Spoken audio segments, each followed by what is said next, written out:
So the day is finally here. My experiment has concluded. And since the 13th of February, I have been investing £100 every single day into the NASDAQ 100, just as the stock market correction began. And this will show you whether or not me continuing to invest £100 per day, regardless of where the market was going, especially when it was going down, did pay off in that 30-day period. So as you can see here, I have a pie called the EQQQ £100 a day pie. You can see over the past 3 months, this fund is down by over 9.6%, so nearly 10%. However, over the past month, things are looking even worse, down by over 10%. So definitely stock market correction territory. So first things first, if I had lump summed £3,000 instead of spreading out my £3,000 over per day basis at £100 a day, I would have bought these shares for 42,741 pence, or in other terms, £427.41, and I would have had almost exactly 7 shares. Now, considering today's price is £379.25, in today's value, my £3,000 would have been worth £2,654.75.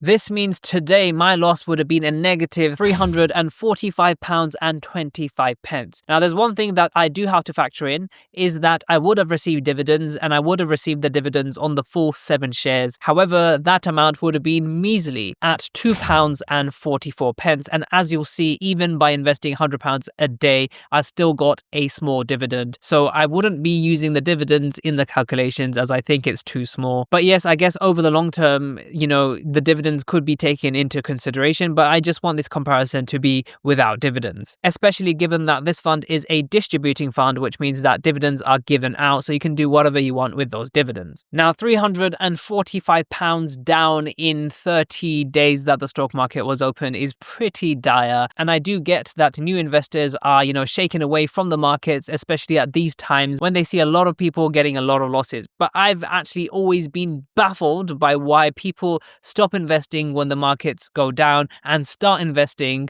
when the markets are at all-time highs. So the question is, could we have saved ourselves by investing every day? Can we reduce this loss of £345? And stick around, because I will show you over that time period if we could have. So as always, these experiments are carried out on Trading 212. And if you would like to sign up to Trading 212 and receive a free fractional share worth up to £100, all you have to do is to click the link in the description box down below. Alternatively, if you've already signed up to Trading 212 in the past 10 days and haven't received a free share, all you have to do is to click the 3 horizontal line menu over here. Scroll all the way down until you see the section use promo code. And in this section, just use my code JUBAIR and you should receive a free fractional share. So anyway, back to the experiment. As you can see, over the past 3 months, even though the experiment started on the 13th of February, let's use the 3-month axis, we have been depositing £100 every single day that the stock market was open. So Saturdays and Sundays, the stock market isn't open. And on special days, the stock market is closed. But I think most of these days, the stock market was open. But as you can see, we have deposited £3,000. So instead of depositing £3,000 in the beginning and losing £345 minus the £2 dividends, we have instead decided to invest £100 every day. And the idea is, as the stock market goes down, we can actually buy these shares for a lower price and reduce our average buying price. As we can see graphically by this example, over the past month, if we had just lumped in £3,000, our price that we bought the shares for would have been over 42,000. So even it doesn't fit into the past month scale. But we can see by buying every day, lower and lower, we have actually reduced our average buying price, and the average buying price on Trading 212 can be shown by this dotted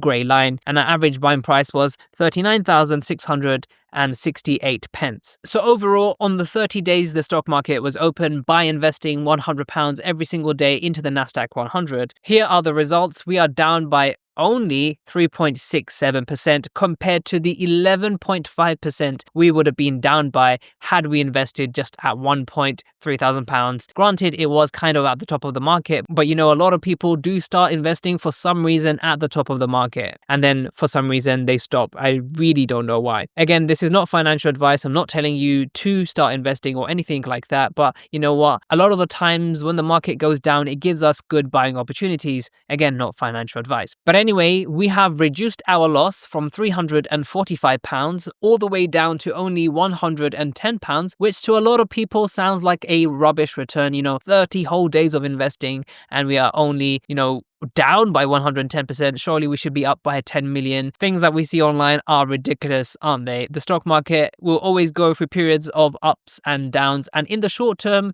the risk is always going to be higher. Now, I'm not going to sit there and say that the stock market is always going to recover, because you know what? Most of the time it will, until the one time it doesn't. So I'm not going to say that. But based on past performance, we've seen time and time and time again, I would bet my personal money on it that this market will recover. But of course, when you're investing, your capital is always at risk. Don't just take my word for it, do your own research. The other thing that I did want to show you is that even though I invested £100 every day, I was entitled to some dividends, and that's because of the way the ex-dividend date works. So if there is an ex-dividend date, basically at the market open of that day, if you hold a certain amount of shares, then you are entitled to the dividends. So by investing £100 every day, as long as we are, invested before the ex-dividend date, those shares that we have will be entitled to dividends. And as we can see on the 20th of March, halfway around-ish of the experiment, I received £1.72 in dividends. Now, like I said, if we had invested £3,000 at the beginning as a lump sum, we would have received £2.44 in dividends. Now, this isn't that much away from what we received, £1.72. So I'm not too worried about the dividends here. And I don't invest into anything just because of their dividends. I'm more focused on the growth, and these sort of ETFs like the NASDAQ 100 usually known more for their growth rather than their dividends. Now, if you're still here and wondering why I invested into the NASDAQ 100, well, I've done one of these challenges before using the S&P 500, which is very, very popular. The NASDAQ 100 is nowhere near as popular, even though, there is a lot of overlap between the S&P 500 and the NASDAQ 100. For example, it is very technology focused. So is the S&P 500 right now, because the top